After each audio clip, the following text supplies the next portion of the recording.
안녕하세요. 신난다 교육개척의 신난다입니다. 오늘은 그 누가 개척교회 목사가 시간이 많다고 했는가, 요 주제를 가지고 이야기 나눠보려고 합니다. 제가 개척을 하기 전에 이제 개척을 하면 이런 게 좋겠다라고 생각했던 많은 것들이 있었거든요. 그 중에 하나가 이제 설교의 플랜을 내가 이렇게 짜서 쭉 1년 52주를 이렇게 맵신하게 그 일정에 따라서 설교할 수 있겠다라는 기대가 있었어요. 또 새로운 사람들을 많이 만날 수 있겠다는 기대도 있었고, 또 마음껏 뭔가 배우러 다닐 수도 있겠다 이런 생각도 했어요. 그리고 1대1 성격 공부를 마음껏 해볼 수 있는 그런 기대감도 있었습니다. 그런데 이제 그런 가운데서 이제 개척을 했죠. 근데 그 중에서 가장 기대가 됐던 것 중에 하나는 뭐냐면, 이제 그 전에 부교육자 생활할 때는 항상 이제 몸이 매여 있잖아요. 이제 정시에 출근, 정시에 퇴근, 쉬는 날도 항상 이렇게 팀으로 움직여야 되고 이렇게 하니까 뭔가 자유롭지가 않더라고요. 그래서 시간이 너무 항상 뭔가 쫓기고, 그래서 가족들하고 시간도 없고 이제 많이 개인 시간도 많이 없고 해서 어렵다는 생각이 들었거든요. 그래서 이제 그런 어떤 좀 자유로운 시간들이나, 자유롭다기보다는 좀 개인 시간들 이런 것들이 좀 많이 있겠다, 시간이 많겠다 이런 생각을 했거든요. 그래서 그 기대감이 굉장히 있었어요. 그래서 개척을 딱 했는데 어, 이게 사실 굉장히 바쁘더라고요. 개척교회 목사가 된다고 해서 안 바쁜 게 아니라 오히려 더 바쁘고 더 책임감이 생기니까 더 이제 좀 치열하게 산다 그래야 되나, 좀 그런 부분들이 있는 것 같아요. 그래서 절대 바쁘지가 않습니다. 그래서 먼저 그 이제 일주일에 예를 들어, 이제 물론 제가 뭐 수요 예배, 금요 예배, 뭐 오후 예배까지 다 하는 건 아니에요. 그리고 신방도 당연히 이제 사람이 적으니까 적고, 뭐, 뭐 장례식이나 이런 것도 당연히 적으니까 일정이 많이 이렇게 세이브 되는 게 있어요. 그런 부분에 세이브 되는 게 있죠. 그런데 그 이 시간이 이렇게 좀 그렇게 넉넉하지가 않아요. 왜냐면 들어보세요. 이제 그러니까 이 영상은 물론 기록용으로 남기기도 하지만, 개척하면 시간이 굉장히 많을 거다라고 생각하시면서 이제 개척을 준비하시는 분들이랑, 또 개척한 목사가 시간이 굉장히 많을 거라고 생각하면서 바라보는 주변의 사람들에게 이제 같이 좀 나누면 되게 도움이 될 것 같아요.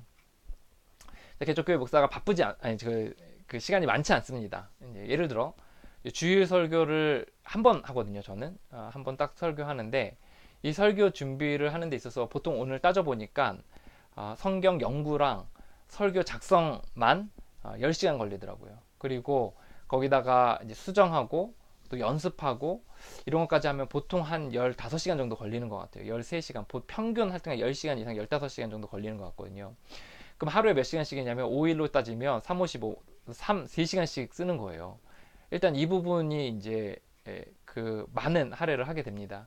그러니까 이제 그 전에 이게 왜 그러냐면, 부교육자 때는 시간이 촉박하니까 굉장히 이렇게 빠르게 묵상하고 빠르게 이렇게 개요 짜가지고 빠르게 이렇게 하는 인스턴트식으로 이제 설교를 이제 했거든요. 그런데 이제 개척을 하니까 이게 아무래도 한 편 설교하니까 잘 해야 하고 싶은 마음도 있고 하니까, 그걸 잘 이렇게 준비하려고 하는 마음에서 시간들이 대폭 늘어가게 되는 거죠. 보통 한 4-5시간 들었던, 그러니까 이제 저는 청년부 설교할 때는 그 15시간씩 썼어요.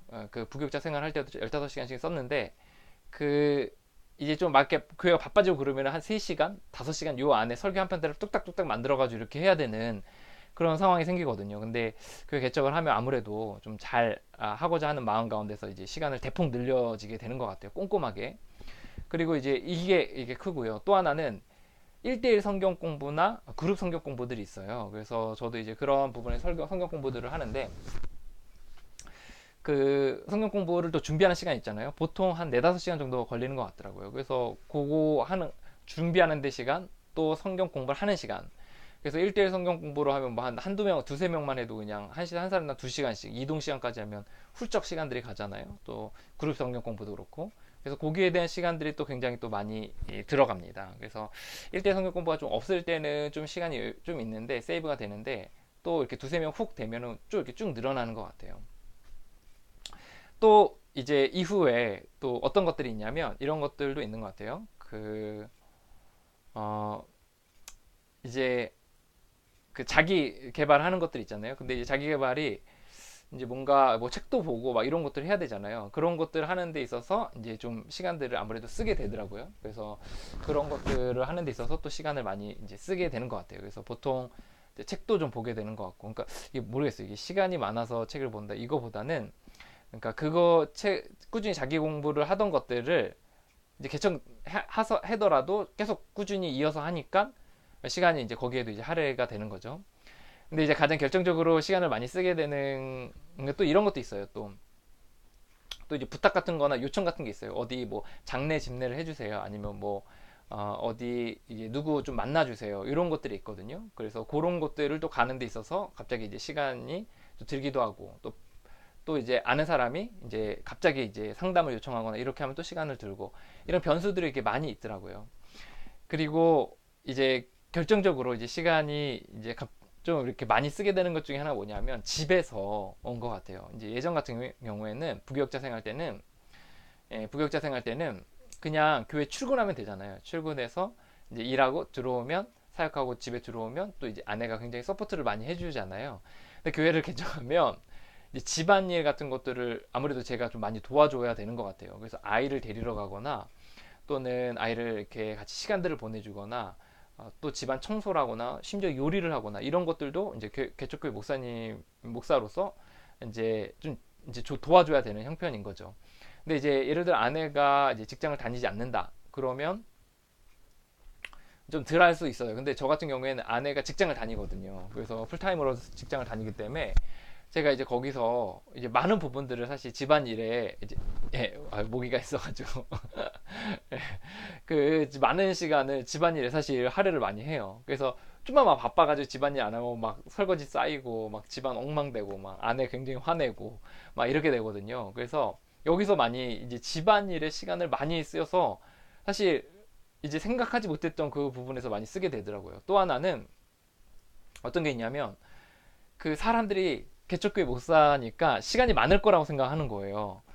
그러니까 저도 이제 실제 이제 그런 얘기도 들은 적 있거든요. 낮에 뭐해? 이런 얘기 들은 적 있거든요. 그래서 나도 생각해 보면 한 발짝 물러 생각해 보면 그 내가 낮에 뭐 하지? 너 시간 많잖아 이렇게 생각을 하는데 생각해 보면 하는 게 되게 많아요. 뭐 설교 준비하고 집안일하고 아이들 시간 보내고 뭐 또 성경 공부 준비하고 사람들 신방하고 또 1대1 뭐 상담하고 또 1대1 양육하고 막 이런 거 생각하면 또 개인 기도 생활하고 이런 것들 하면 시간이 막 엄청 부족해요. 그래서 이제 이제 낮에 뭐해? 이런 얘기를 이제 듣는 거죠. 근데 이제 그게 뭘 의미하냐면 사람들은 개척교회 목사는 시간이 많을 거라고 생각을 하는 거예요. 왜냐면 주일만 사역한다고 생각하니까. 그러니까 이제 여러 가지 많은 것들을 이렇게 뭐 부탁을 하거나 아니면 막 이렇게 경계선들을 넘어오게 되는 거예요. 그래서 예를 들어 뭐 제 딸들도 이제 막 굳이 내가 가지 않아도 되는데 막 아빠 꼭 가야 된다고 막 이렇게 해가지고 막 이렇게 더 막 제가 뭐 예를 들어 큰 딸이 뭐 이렇게 어디 놀러 가는데 거기 가가지고 뭐 이렇게 같이 놀아 뭐 해야 되고 걔 같이 뭐 뒤를 봐줘야 되고 막 이렇게 그러니까 뭐냐면 개척교회 목사는 시간이 많을 거라고 생각해서 사람들이 막 시간을 막 이렇게 여기저기서 막 잡아먹는 거예요. 그러니까 뭐 이제 아내 같은 경우에도 이제 물론 집안일에 뭐 포함되긴 하지만 당신 뭐 낮에 집에 있으니까 저 은행 가가지고 이거 은행 처리 좀 해줘. 아니면 어디 가가지고 뭐 이거 물건 좀 바꿔가지고 올래? 뭐 이제 뭐 그런 것들이죠. 이제 그리고 뭐 시골에 이제 제가 경기도 포천 쪽에 처갓집과 양가 부모님이 다 있는데 이제 막 시골에 이제 좀 갔다 와야 돼. 가서 이거 물건 좀 건네주고 와. 막 이런 거 하면 가서 갔다 와야 돼. 그럼 하루 훅 날아가고 막 이렇더라고요. 그래서 물론 이제 그런 부분에서 이제 뭐 어떤 분들이 뭐 이렇게 장례를 이렇게 좀 집례해 달라고 하거나 아니면 이제 뭐 이런 것들에 있어서 뭐 어려운 사람들 좀 만나봐 달라고 하는 그런 장점도 있어요. 그런데 시간이 많다고 생각해서 이제 좀 굳이 뭐 내가 해야 되나 싶은 것까지도 막 이렇게 이게 부탁을 하고 하니까 사실 또 안 할 수가 없거든요. 그러면 시간이 굉장히 많은 부분을 또 쓰게 되는 것 같습니다. 그래서 이제 이거 시간 관리를 잘 해야 되는 것 같아요. 시간 관리 잘하고 경계선들을 잘 지어서 나는 이제 못하는 거 못한다, 할 수 있는 거 할 수 있다 이렇게 좀 해야 되고 제가 제일 못하는 게 뭐냐면 미리미리 해놓는 거거든요. 설교 준비 미리 하고 또 행정 준비 미리 해놓고 막 이런 것들 미리 하는 거를 잘 이렇게 못해요. 그래서 늘 촉박하게 금토에 막 이렇게 하는 경우들이 많아서 좀 고생을 많이 하고 있습니다. 예, 그래서 요런 이제 개척교회 목사를 누가 시간이 많다 하는가에 대해서 저는 정말 이렇게 답변하고 싶습니다. 예, 결코 시간이 많지 않고요. 늘 바쁘게 또 치열하게 이렇게 살아가는 것 같습니다. 예, 하지만 또 이제 그 처해진 상황과 사람들에 대한 이미지도 이제 이제 자기가 감당해야 될 몫이기 때문에 잘 경계선들을 짓는 것도 필요한 거 아닌가 생각이 듭니다. 또 이제 뭐 아까도 얘기했지만 반대로 이제 시간이 좀 약간 유동성이 있기 때문에 이제 자기가 이제 조절할 수 있고 또 이제 정말 들어줘야 되는 부탁들 이제 매여 있는 사람들은 잘 못하는 그런 도움들에 있어서도 도울 수 있는 그런 장점도 있다는 생각이 듭니다. 예, 오늘은 이제 누가 교회 개척 교회 목사에게 시간이 많다고 하는가에 대한 간단한 답변과 이야기들을 해봤습니다. 예, 아무쪼록 누군가에게 도움이 됐으면 좋겠습니다. 오늘도 교회를 개척을 준비하고 계신 분, 교회 개척을 하신 분, 또 일반 교회에서 목회하시는 모든 분들을 이제 응원합니다. 그런 분들 오늘도 화이팅입니다.